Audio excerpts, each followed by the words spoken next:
Welcome to the Awakening Podcast. You can find the podcast along with my 8 podcasts and all the stuff I'm doing on roycollin.com. My guest, the two-party system in America is broken. My guest writes fictional thrillers that address important socio-political issues. His latest book, A Real Collusion, exposes the real conspiracy between the Republican and the Democratic Party. From New York, please welcome Stu Strumwasser. Did I do it justice? You did.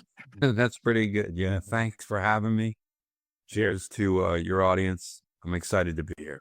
Yeah. So, I want to get to know you a little bit more first before we delve into your books. And I was looking at, you've got an indie rock band, and I was listening to the stuff, and I was like, okay, that's cool. So, when did that start, and what are you covering on it? Well, so I guess I'm a bit of a polymath. My brain operates on both sides of the line. I'm a writer, right? And I started writing songs when I was a little kid. I literally wrote my first song when I was 6 years old. And writing stories my whole life. And what it evolved into for me as an adult is I did pursue a career as a musician, in New York, mostly like in the 90s. But, when I got out of university, concurrent to trying to pursue a career as an artist, I also worked in finance, and I've always had a day job. But, as I approach the tender age of 60, I still have, hopes and dreams that I'm going to flip that switch and start making a living, writing. I wrote my first novel. I started that book when I was in the writing program at Cornell University. And I went out with it in like the early 90s, and it's a long story. I had lots of cool opportunities. The band did too. We kind of came close, never really got to where we wanted to be. But that book, I had a fancy agent. My agent was the same agent as J.D. Salinger, who wrote Catcher in the Rye. Kind of a cool story. And it took me 4 tries and 20 years before I finally got a first novel published. And that was a book I wrote 10 years ago called The Organ Broker. And that was published by a good publisher, and it was nominated for the Hammett Prize, which is fairly prestigious. And it was really great and validating. And 10 years later, I'm an indie author again and out trying to, shop my wares with this new novel. I think there's 50% plus of my audience is in America. There's a high percentage in the UK, but reality is this kind of two parties are like the best way of describing it is Ireland. We used to have the 2 parties, Fine Gael, Fianna Fáil, for about 100 years. And then they're together for the last 10 plus years. And it's the worst I've ever seen in the country. So it's, as some people say, it's, it's two wings, of the same bird, or 2 cheeks of the same ass. So, let's delve into the States. The first thing I'd like to know is, when you look at animals, you might like a wolf or a bear or something like that. Why an elephant and a donkey? Oh man, Roy, stumped me. I don't know. I should probably know that. Oh my God, that's great. I'll look it up. You should have looked it up. So to be clear, I'm not a political scientist and I'm not a political historian. I have a lot to say on this and I'm fairly informed, but I'm embarrassed to say I don't know, and I wouldn't have chosen a donkey. Although to me it seems fairly appropriate because they are both acids, and it's funny. I thought you were going to ask me an entirely different question. I thought where you were going was, how come in the wild the animals get along? They don't have to choose parties. I don't know, but as I was just telling you, first of all, right in the beginning of the show, if I may, let me just plug the book and say that you can get the book, learn about me, about what we're going to talk about today at arealcollusion.com, www.arealcollusion.com. To delve into this thing about the parties, so it's really interesting. As you and I were discussing right before we came on the air, I was looking up the quote from George Washington.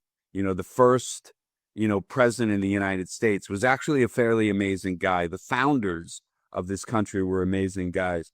It was a group of, all men at the time, of course. It was the 1770s. They were actually pretty young guys, most of them. And they came up with this structure for government. A lot of it was based on traditional British law, but a lot of the way that they organized government was truly an experiment in democracy. And it's kind of amazing what they did, right? Like 250 years later, a lot still works, pretty good and, pretty well and is applicable to where we are today. But some of it doesn't, right? And how could it not be the case, 250 years later? But as you and I were talking about for a moment right before we came on the air, George Washington, when he finished his second term as president, there was a big movement to make him the king, and he very boldly and magnanimously, said that we came here for that reason, right? To not have a king. It's time for me to step aside and let somebody else take the role of leadership.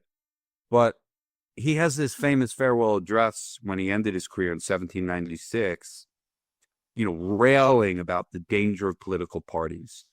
And it's funny what you were saying about Ireland, one party, well, that's, practically, totalitarianism or fascism, right? Like you get one opinion, does that really represent all the different communities in the different parts of Ireland and people with different ideas and upbringings? I doubt it, right? And the problem in the United States is, and it's true in governments in other places as well, but I'm American. I know a little bit about what's going on here. And of course, even in countries where they have a parliamentary system like the UK or other countries where this may not be as, structurally relevant, wherever the United States goes, right? It has a massive impact on the global economy. Culturally, globally, the US is a leader, and we have a problem. And that problem is that when I was a kid and I turned 18, I registered as an independent. I didn't like either of these political parties when I was just an 18-year-old kid. I guess I was precocious. Because at the time, that wasn't that common. I remember probably all of my friends growing up. You basically just joined the political party that your dad or your parents, were a part of. You had grown up in a house listening to why the other guys sucked, and you just kind of signed up because, that's what your family did. I didn't. Well, many years later, today, 45% of kids who turn 18 register as independents. It's not 10%, it's not 20%, right? 45%. They are, voting no to the Democrats and the Republicans in a massive way every day. And demographically, it means those parties are disappearing. Like they are literally going to age out, And here's the real issue, right? We have incredible factionalism and polarization in government in the United States. You have two choices.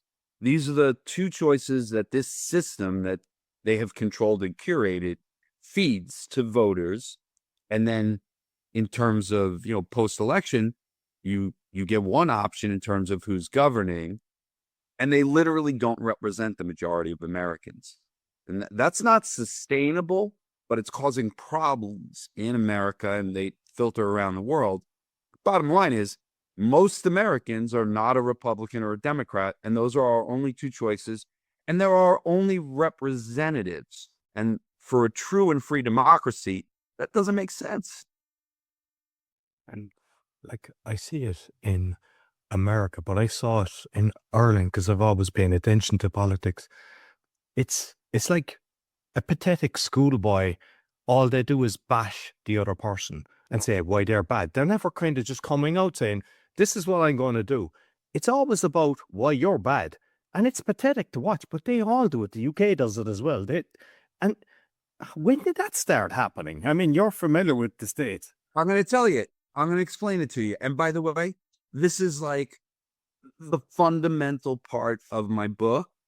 And the book, what I do is really unique. You know, I've written 3 novels where they're fictional novels and they're about real people, and they're literary novels, like with, you know, I believe elevated prose and, you know, deep, rich character analyses.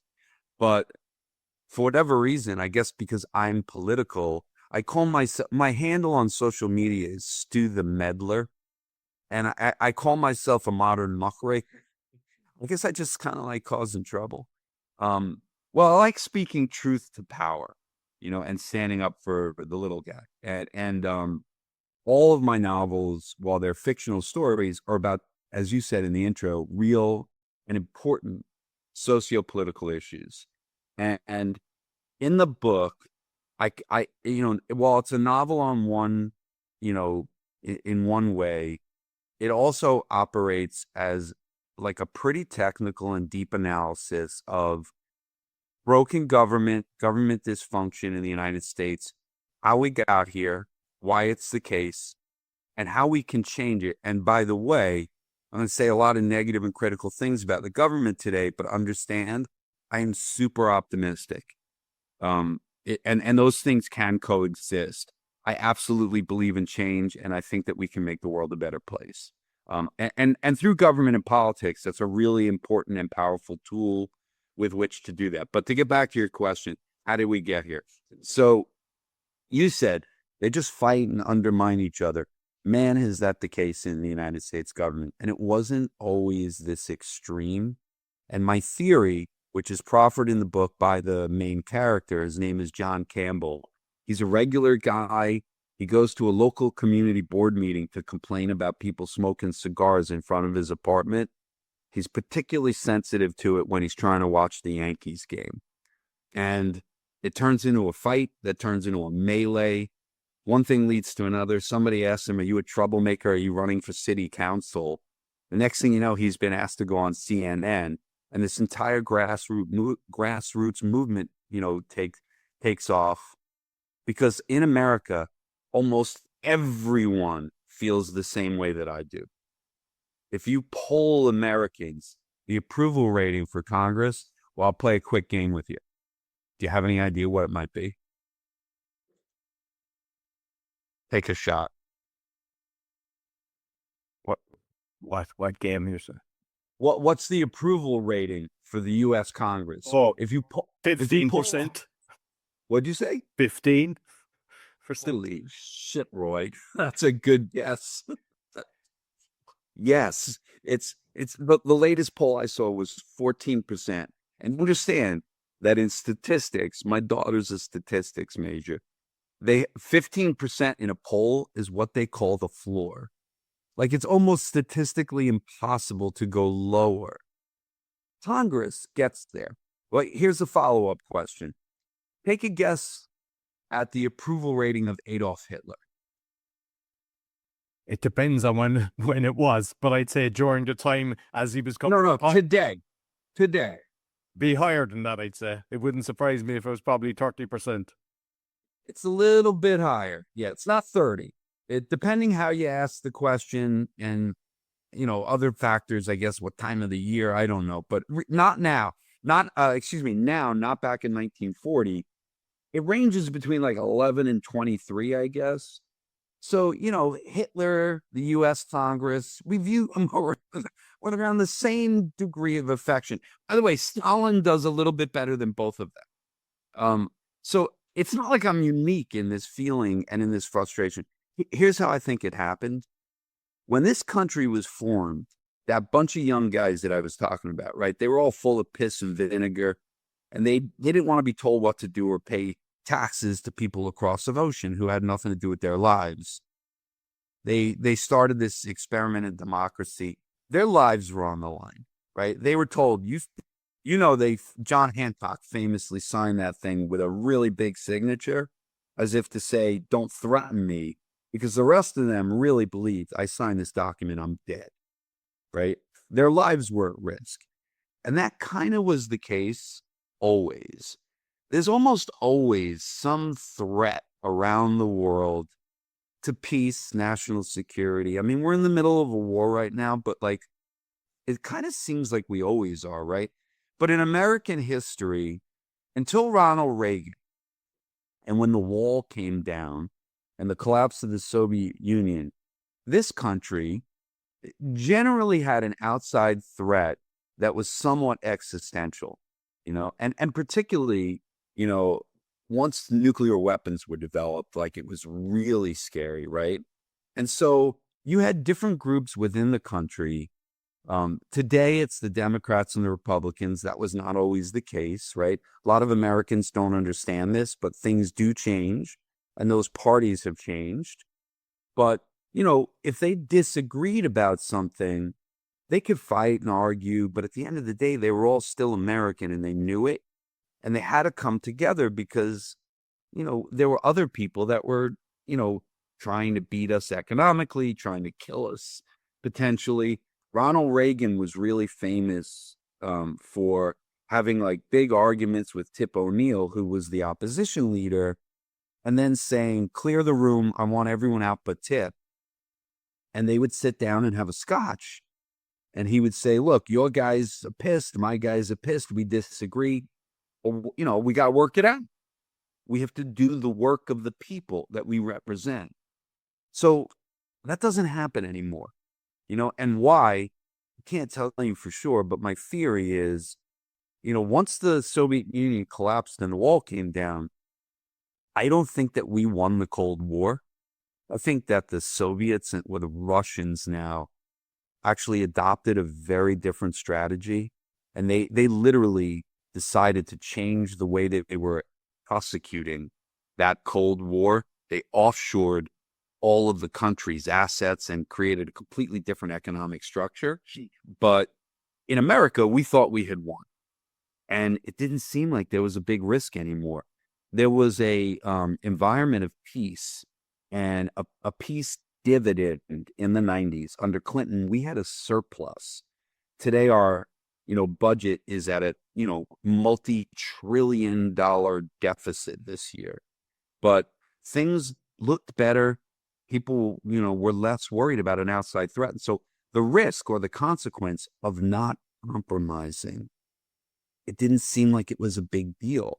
And the way John Campbell, my fictional leader, describes it in the book is the two parties are like two little brothers living in a house fighting over the television remote.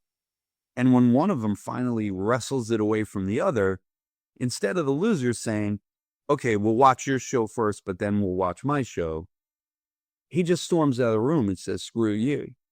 And that's the way that American government has been executed since the 90s. These guys are more and more polarized. They do not cooperate. They do not compromise. The work of the people who they're supposed to be representing, who they're paid to represent, doesn't get done. We pass less laws in this country today than we did 100 years ago because we have a completely broken down system that is dysfunctional. And I think it's because they think, the risk of not compromising is not a big deal.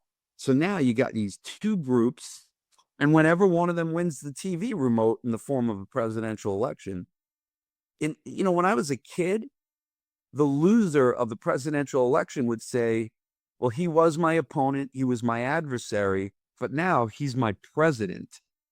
And I will be rooting for him and supporting him. We disagree about some stuff, but I want him to succeed and for the country to prosper.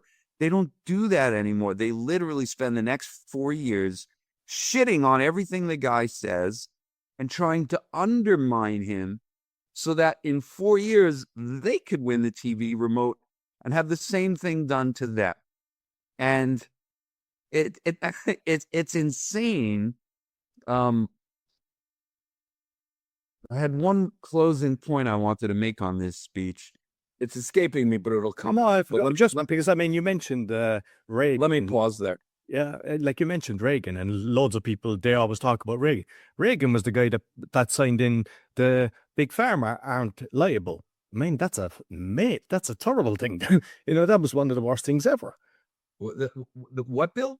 Like the big pharma aren't liable. So when somebody's got an injury, they're not liable. So then after that, then they went to massive jobs. Not liable. Yeah.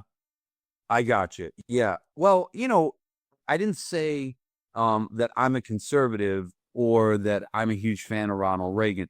I happen to like some stuff about Reagan. I think he was very authentic. I think Reagan was a decent person and very much, loved America and was trying to do good for people. Politically, he and I would disagree on a lot of things. And it's important to note, I'm not a Republican or a Democrat. I'm not conservative or liberal. And frankly, neither are most Americans. Neither of these parties represent how most Americans feel. In America, there's a whole variety of different, viewpoints. But if there's a majority, they're like a little bit socially liberal and a little bit fiscally conservative. They're kind of in the middle on a lot of issues, and neither of these parties represents us at all. But what I wanted to say was, things can change.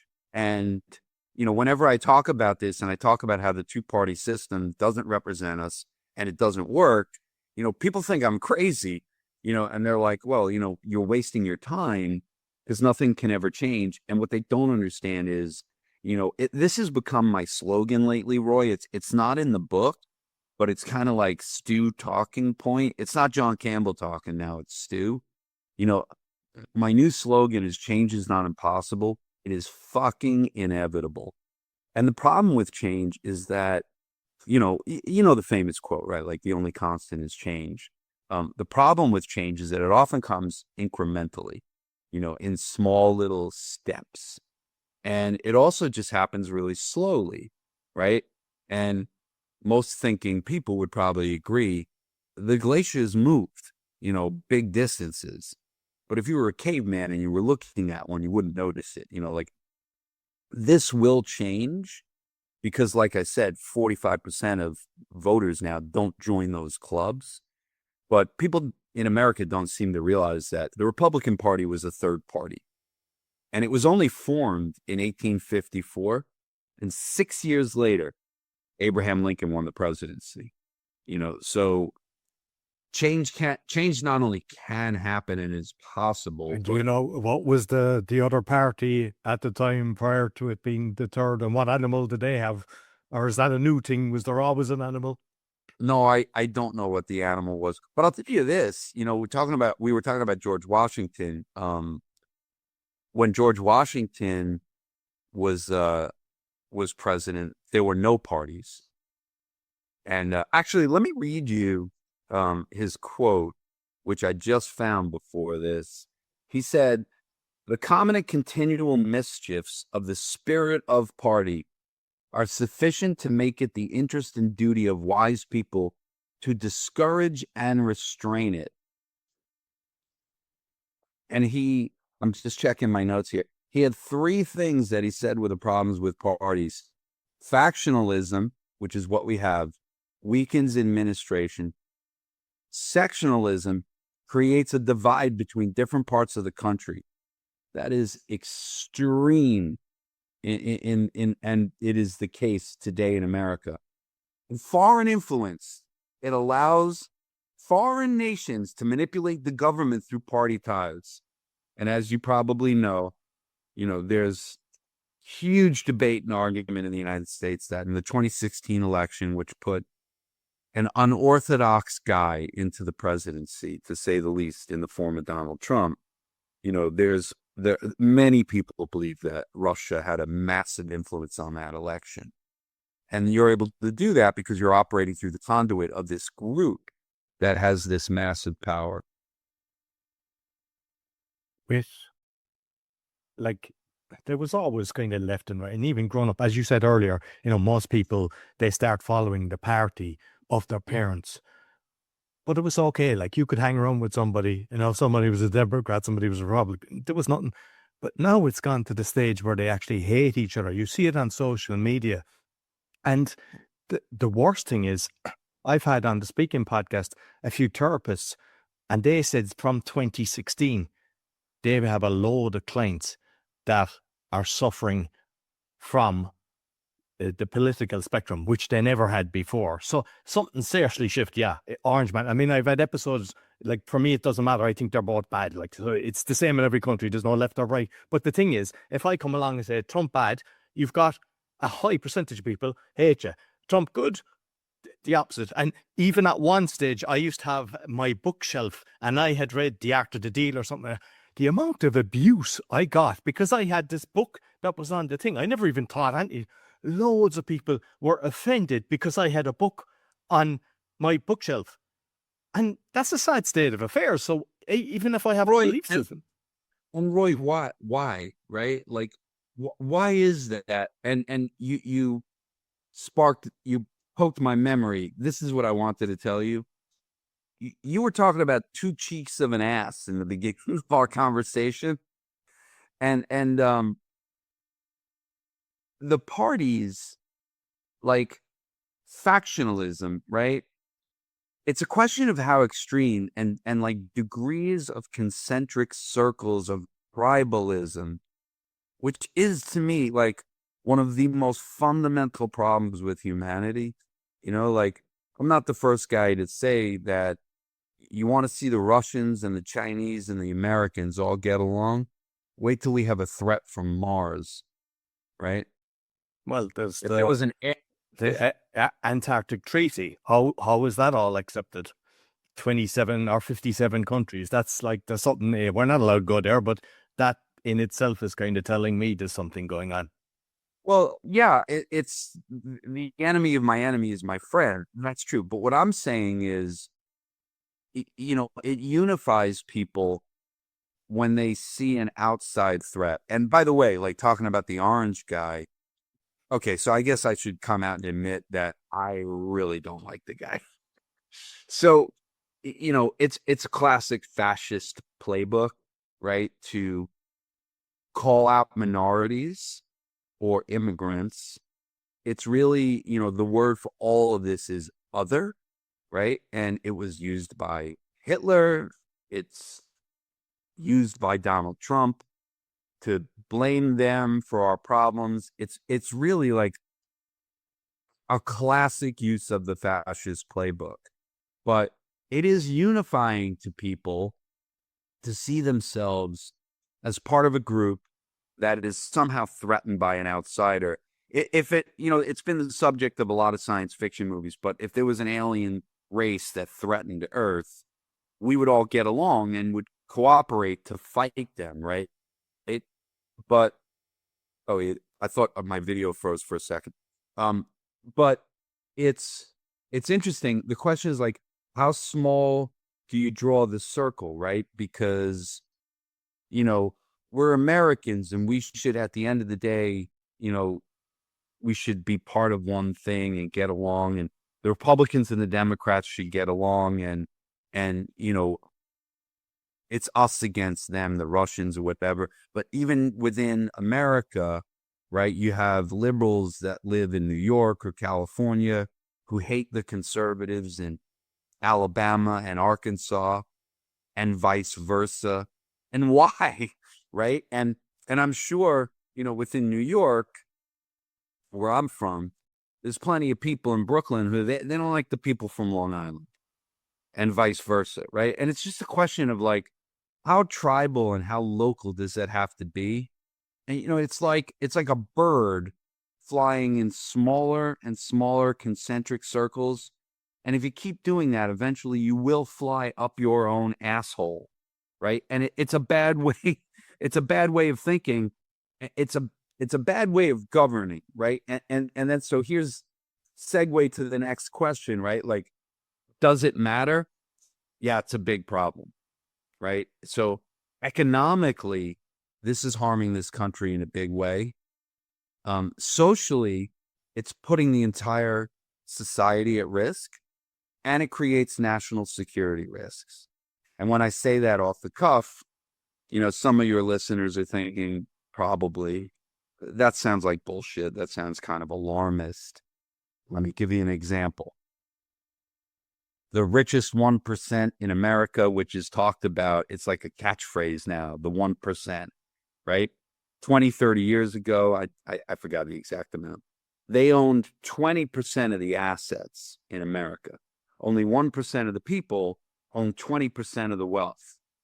Well, by controlling government decisions and legislating, because they have bought and paid for Congress, 70% of Congress are millionaires. Many of them are billionaires. That rich 1% also runs the government. They have massaged the tax code in a way that has enabled them over the last 20 years to go from owning 20% of this country's wealth to 30%, right? And that's a massive difference. That's a 50% growth in their ownership. And now just 1% of the people owns 30% of the wealth. Where did that 10% come from? It didn't come from the poor. It didn't come from outer space. It came from the shrinking middle class, which is shrinking in America and in other countries as well, where there's a similar structural problem, right, in government, in the transfer or lack of transfer, or recirculation of wealth. What's the consequence of that? Well, when the middle class shrinks, sometimes the rich 1% don't understand, or they take their eye off the ball of what Henry Ford said 100 years ago, which is, I got to pay the guys making these cars when he invented the car. I got to pay them a living wage so that they can afford to buy one, right? So the middle class, they are the customers of the 1%. When the middle class starts shrinking, big companies lose customers. That puts the economy on shaky ground. When the middle class shrinks too much, there's revolution.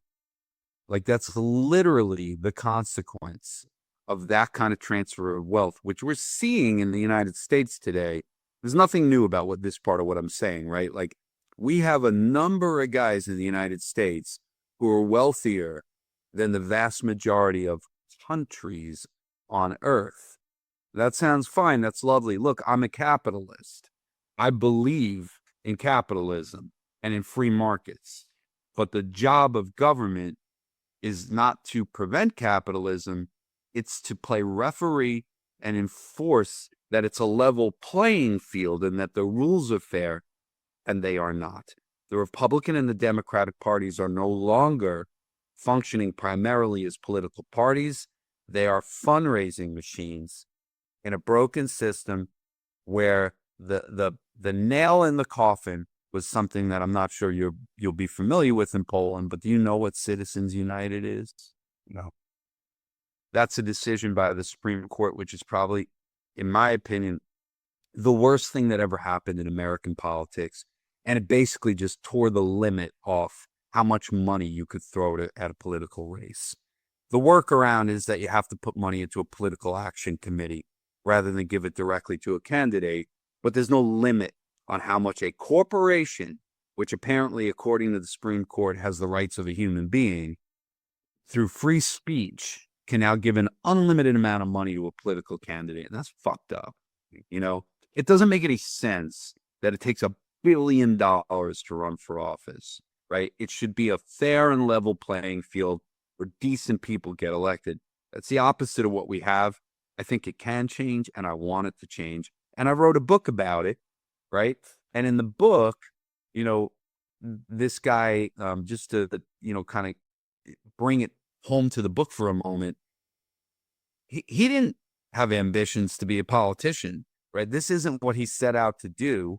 It came to him by accident, and then, a day or two after this stuff starts happening, he gets asked to go on CNN, and his best friend who was with him at this, community meeting, suggests to him that while it seems crazy, and he's like, why am I going to go on this show? I don't know anything about politics. And he's like, maybe that's the exact reason why you have to, right? Because you're one of us. We're regular guys, and it's the regular guys, the regular folks that are being screwed. Nobody's speaking for us, right? And if you have a chance to actually speak for us and say something that's sensible, that could actually make a difference, like, not only isn't that an opportunity, but don't you almost have an obligation as a decent person to do that? And he does, and it resonates with people. And the next thing you know, this movement starts growing. And I got to tell you, that's the way it's going to happen. I think stuff like this, you can't really plan it. Often it just kind of happens. It takes an accident. Primordial soup needs to get hit by lightning, right? And I also think that often it's incredible to me, having been in finance for 30 years, how much of an impact a change in CEO can have on a massive company worth $1 trillion with 100,000 employees. The guy or the woman at the top can make a big, big difference. And, we need a Kennedy. We need a real leader who can capture that zeitgeist and this frustration. 86% of Americans, like we discussed, are not happy with this situation, with the current system. It's going to break and lead to change. The thing is, before with, say, Facebook, people were making movements and they were getting momentum. The bad boys, they all control all these big social media things. I'm seriously censored. I get removed from everything. Tumblr the other day, like YouTube channels were, even Tumblr, like in the first person for that. Linktree even. Yeah, but Roy, you have 7 podcasts a day.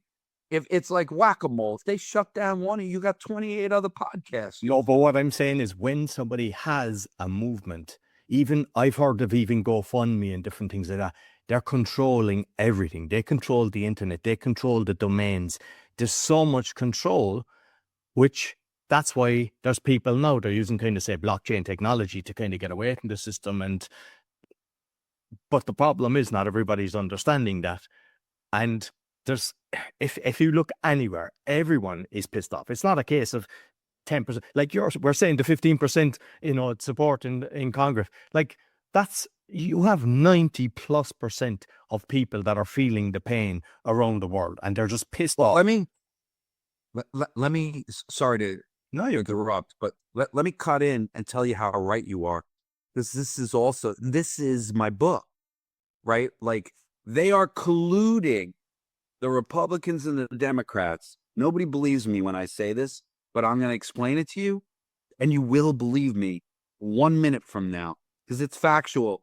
It's crazy to me that nobody knows this. But so these guys, we've been talking now for a half hour about how they undermine each other. They can't get along. There's tribalism. They can't cooperate on anything. They don't pass laws anymore, right? You know the one thing they cooperate on? The Epstein list. not releasing it. The other things they cooperate. Yeah, it's amazing that Epstein, he was buddies with both sides. Yeah. Don't get me started on Clinton. Like I said, I'm not a liberal either. I'm not a fan of his. They cooperate on one thing, and no one in America or the world even knows that they do this, because they do it secretly or just kind of under the radar. They actually actively cooperate to keep down third-party movements. And it's, I don't know that it's illegal, but it is most certainly unethical. I can tell you passionately, this is un-American. Like, it is the opposite of everything that this country stands for. By the way, like, we're at a weird time in the world when I'm aware of what Europeans think of America today. I'm aware of what Europeans think of our president. I have to tell you, Winston Churchill said something to the effect of, democracy is the worst form of government except for all the other ones. America is imperfect. There's still a lot of great things about this country, but it's not the same, and I don't have the same, feeling of pride and nationalism that we had when I was a kid, like growing up in I grew up in the 1970s. We thought we were so lucky to have been born in this great, incredible democracy. And I don't think most Americans feel that way anymore. Not only is that sad, it's fixable, man. But let me tell you what they do that's so crazy and so corrupt. The presidential debates are the most important part of the election cycle in America. I'm sure that's true in other countries, but I'm American. And there's this famous, debate between Nixon and Kennedy when they went on television. And John Kennedy was apparently this super handsome dude, and he was, sleeping with Marilyn Monroe, and the women loved him, and he was a great, orator. And Nixon was like this uncomfortable, awkward, unattractive guy, and he was sweating, and Kennedy kicked his ass. And the impact of those were the first televised debates. And the impact of it was massive, right? And for decades, television had this massive impact on, the national elections. And those debates for decades were hosted by an organization that still exists, but no longer has a primary function, called League of Women Voters. And if you ask anyone my age, anyone in their 50s, 60s, or older in America, do you remember the League of Women Voters? Almost all of them will pretty much nod their head and go, yeah, it was something with the elections, the debates or something, right? Like they'll vaguely remember. Well, they hosted the debates because they were nonpartisan. It was also a nonprofit. And then something happened. Remember we were talking about how I think a lot of this stuff shifted kind of toward the late 80s under Reagan when the Soviet Union collapsed. At that exact same time, in 1987, the Republican Party and the Democratic Party cannot get along on anything, cannot cooperate about anything. They got together and they decided we should not have to deal with threats from third parties. We can't stand each other, but let's make an agreement that we're not going to let anybody else in. They fired the League of Women Voters and created an organization. And this is why I say, you'll believe me, you can Google this when we get off the phone, right? It's called the Commission on Presidential Debates. It was operated and controlled by the Republican Party and the Democratic Party jointly. And the founders of the organization were literally the chairmen of the RNC and the DNC. For 9 election cycles, starting in 1988, the League of Women Voters was set aside, and the Commission on Presidential Debates, which was the Democratic and Republican parties, ran the debates, which is the only time the average American ever tunes into politics. Well, do you think they invited independents to come join those debates? So here's how they decided it should work. In 1974 in America, they passed federal election laws where they decided if you have a third party movement or there's a new, viewpoint that is being embraced by a lot of people and you get 5% of the vote in a national election, you should be supported so that that voice can be heard, right? Because it's obviously meaningful. And we'll do it by giving you federal matching funds. By the way, it's pretty much never happened. It has happened twice. Somebody's broken that 5% barrier. And it's not, $1 billion, but it's not immaterial either. It's not $100,000. Today, it's like tens of millions that you get, to support your next, campaign. So when they formed the Commission on Presidential Debates, you would assume that they said, okay, the bar is 5%.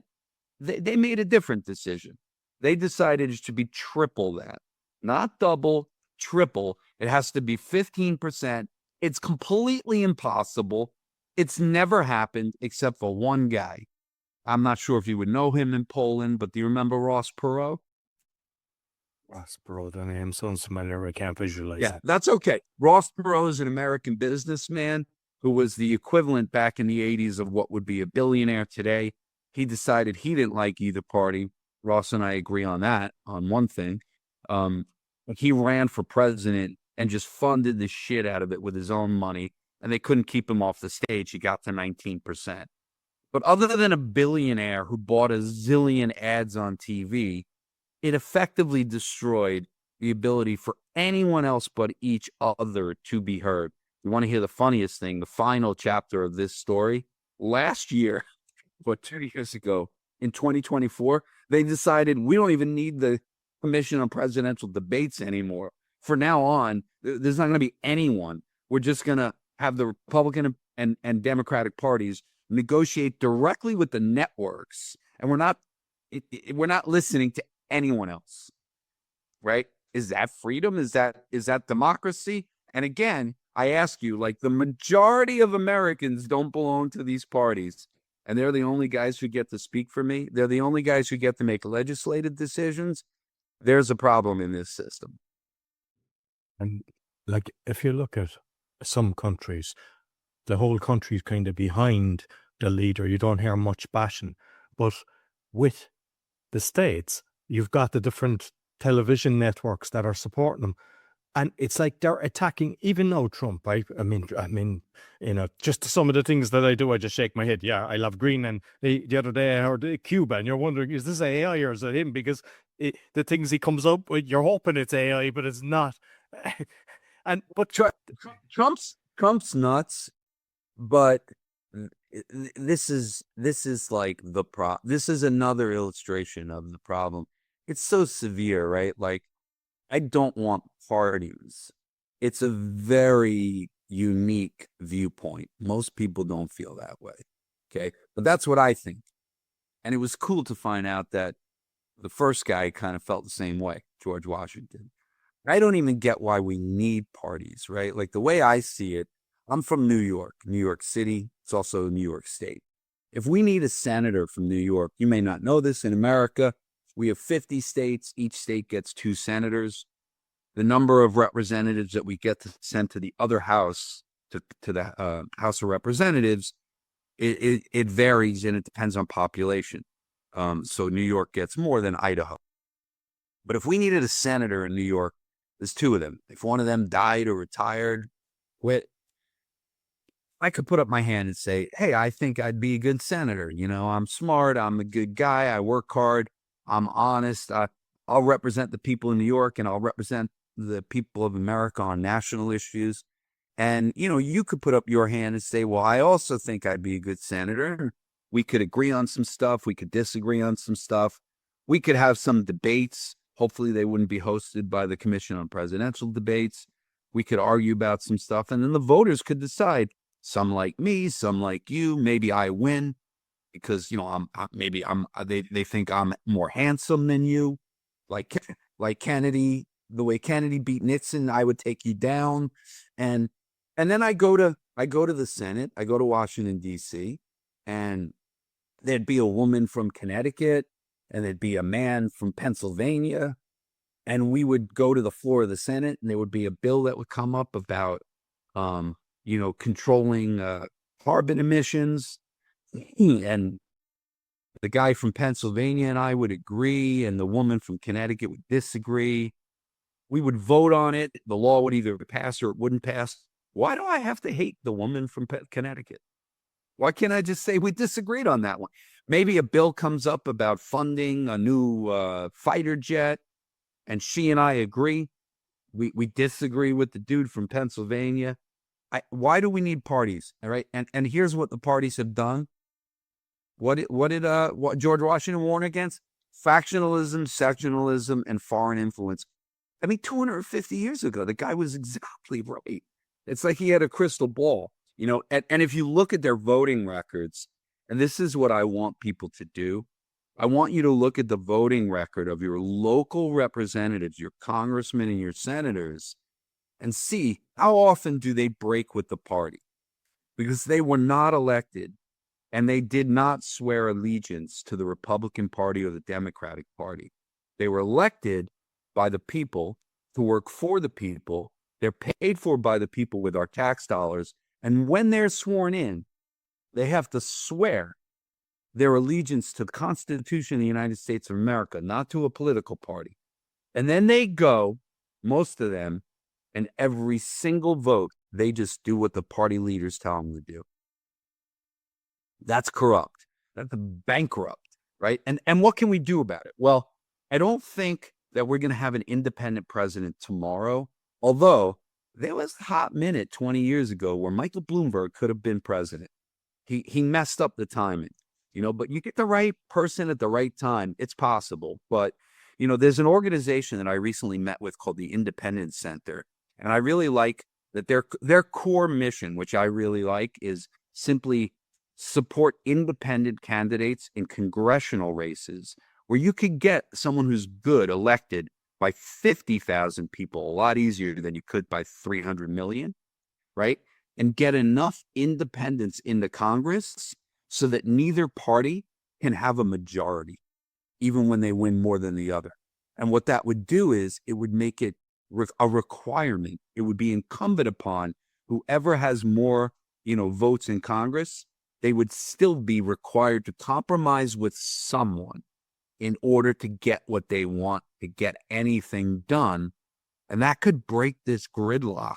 I think it's an awesome idea. I strongly support that. My whole life as an adult, I have generally voted independent as a protest vote. And it's funny. I'm sorry, I'm rambling. I'm on a long speech again. So let me make this last point, and I'll throw it back to you. When Hillary Clinton ran against Donald Trump, I posted on Facebook, I'm proud to say that for the first time in my life, I was able to cast my vote for president for a woman. I'm even more proud to say that it was not Hillary Clinton, who I am not a fan of.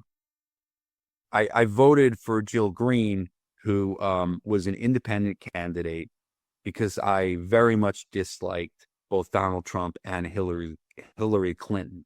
And I also very much disliked the two-party system in both of the two parties. And I took a bunch of abuse on Facebook from some liberal friends in New York. New York's really, Democrat, very heavily Democratic and very liberal, who said, well, you may have just helped to elect a lunatic, by not voting for Hillary Clinton, even though you don't like her. She's clearly the lesser of two evils. And I had to remind them on Facebook, that's not true. In New York State, my vote is irrelevant, as it has been my whole life, because we use something called the Electoral College, which is unusual. It doesn't exist in most countries. It was designed 250 years ago. The world has changed just a little bit in 250 years. And it actually renders your vote completely meaningless in states that swing strongly one way or the other, right? So in New York State, we're voting Democrat for the president every time. Whether I vote or not, it doesn't even matter. That's a stupid system too. And it just, when, here's the last thing I'll say. When you're on your computer, sometimes you look and it says you have upgrades, you have updates that need to be installed. Like after 250 years, the system was designed to be updated. These guys were so smart. They were so forward-looking. They built a roadmap that's awesome. We need to use it. They built a way for us to amend the Constitution and to make changes and updates. But we haven't made any in a very long time, and man, is it needed. Like what you're saying there with the political parties all voting. I mean, I find that pathetic. I see it in Ireland, in eviction bill, and all certain parties, the whole lot of them vote for that. There's no way each individual would agree on different things if they were working on themselves instead of told what they're supposed to. It's sad when you see it like that, and it's the UK is the exact same.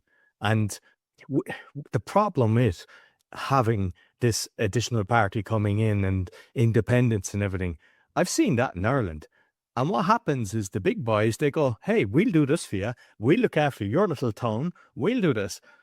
And unfortunately, everybody is loyal to the dollar. So that system doesn't work either. What I've seen is, and I think is direct democracy, where each person is liable. And the people then can say, hey, no, he's not doing what he said. You have to declare what you're going to do.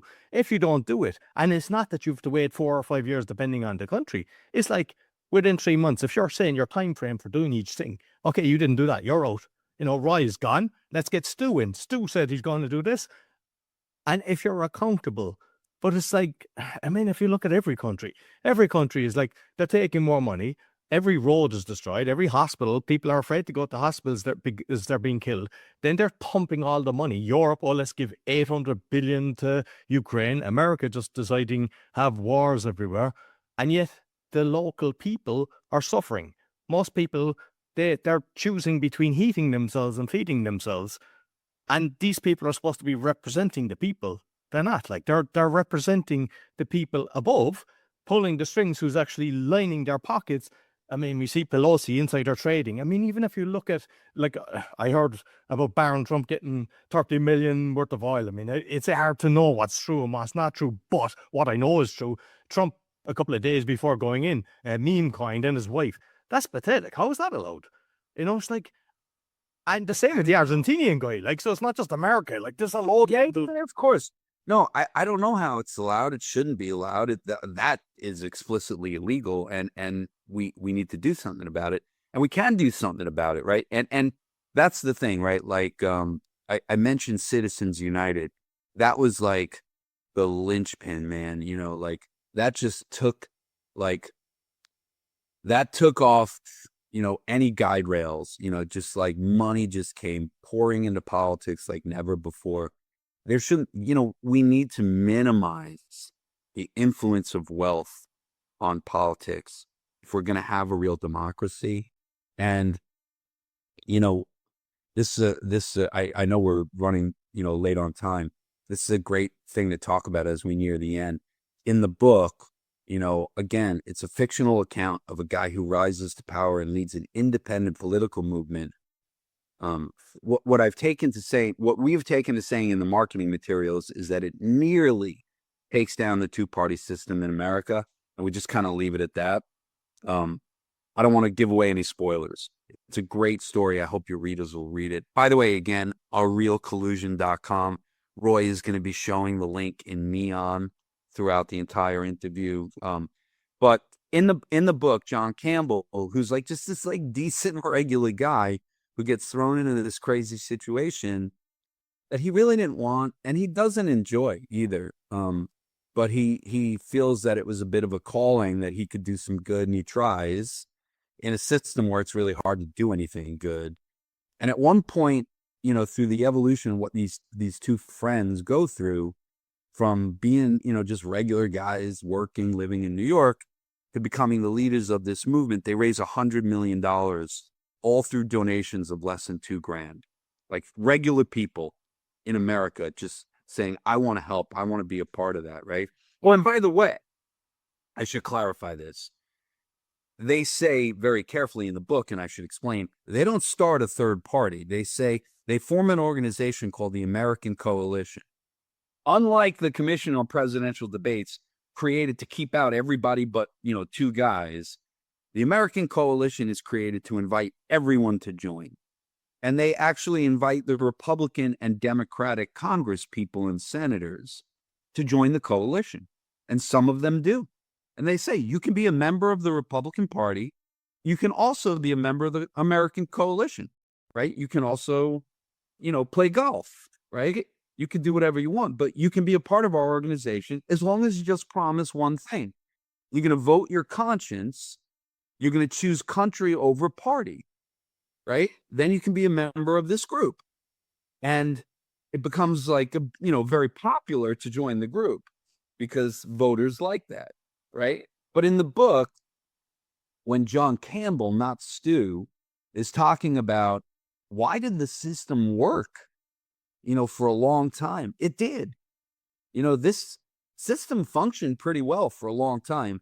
Throughout most of American history, there's basically been two parties, although they weren't the same two that there are now, right? Like I say, it was the Whigs and the Tories for 100 years.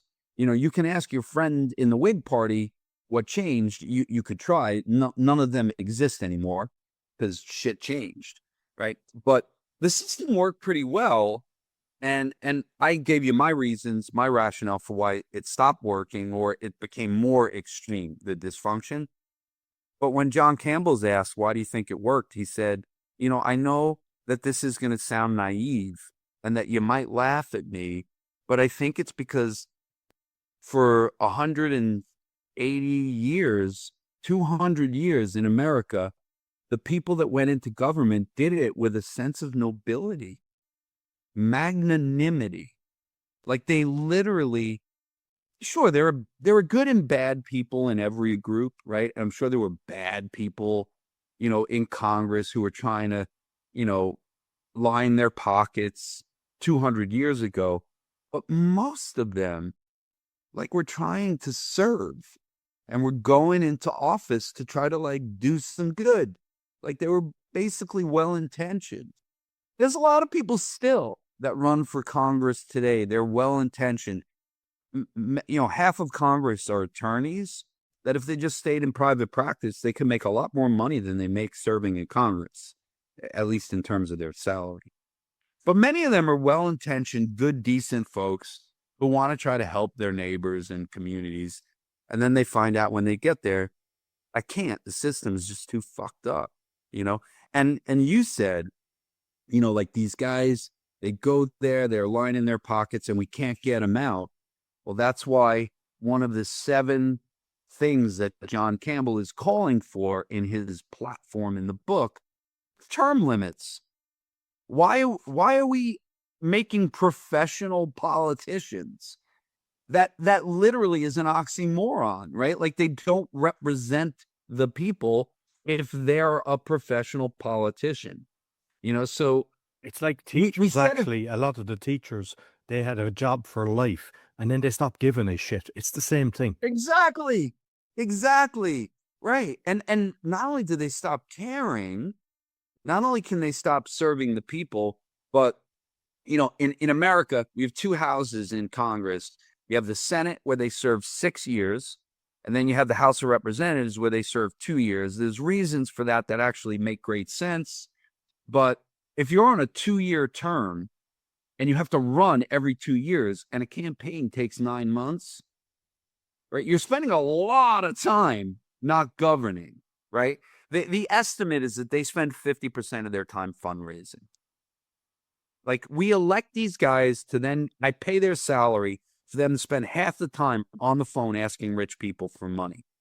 It's enough already, right? Like that's got to stop. And if there were term limits, if we sent people to Congress for, you can get reelected once, maybe it's a 2-year term with 1 reelection or a 2-year term with 2 reelections.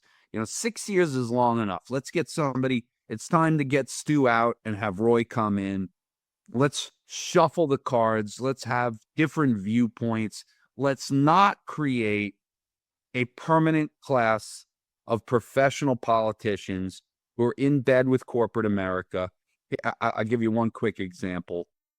I live in New York, surrounded by Democrats and often people who are leaning, a bit liberal. In finance, we have conservatives, but like most of the people in this city are kind of liberal. They think the Republicans are the bad guys, of course. And these days, it's easier than ever because there is a lunatic fringe of the Republican Party that's easy for liberals to make fun of. And they don't seem to understand that over 45% of corporate donations go to the Democrats. They're not the party of the people. They are the party of the money, just like the Republican Party. I want to get some independents elected. Oh, excellent. Listen. Do I have your vote, Roy? Definitely. Yeah. I mean, like we all know change is needed. So, but like what I love is the book is kind of, because sometimes people aren't thinking, they're not thinking about this. They just think, oh, this is the way it is. This is the way it won't change. And the reality is it has to change because it's not working. And everyone is. It's not just that it's not working, right? Like, I mean, you could go to a lot of countries where there are dictators, right? In Syria, Syria, everything just changed. But there are countries, I would argue that in Saudi Arabia, they don't have a great working government, right? Sure, it's not working. That doesn't mean it's going to change, right? But, in a democracy, and this country is still a democracy, and change is quite possible. And again, it's not just possible, it really is inevitable. And it happens. It just sometimes happens slowly, or sometimes it takes a catalyst. And by the way, could a fictional novel, be the catalyst that provides a roadmap for political reform in the United States? If you'll help me spread the word a little bit, maybe we'll get a little movement going. Stu, thoroughly enjoyed it. And I'll have to get you back about the organ donation, because I know that's a major one. So we have to delve deep into that as well. I've had some conversations on that. I know it's critical. So make sure we get you back on that. I'd love to find out everything what you know about that with the book that you've done and that. You might let the listeners know. I know you mentioned the book, but it's just the website, and if there's anywhere else you want them to find you. The big thing is go to the book website where there's links to other stuff. The book's available on all e-commerce sites, Amazon, Barnes and Noble, the smaller ones in America. But if you go to arealcollusion.com, www.arealcollusion.com, you can read the first few chapters of the book for free. You can learn a little bit about the story. You can see my bio. You mentioned my band earlier in the conversation. I think that's a conversation for another day. We kind of had some cool stories, but alas, rock stardom was not meant to be. And Roy, I would love to take you up on it. I haven't talked about the organ shortage crisis in America in a long time, because my book came out 10 years ago, but I'm a passionate supporter of that cause. 21 people a day die in America waiting for a kidney because there's a system that doesn't really work for organ donation matching in the United States and in most countries. It's extremely fixable. This is a much bigger problem we've been talking about for an hour, with solutions that are going to be really difficult. It's going to take an incredible amount of work for a very long time to really affect change.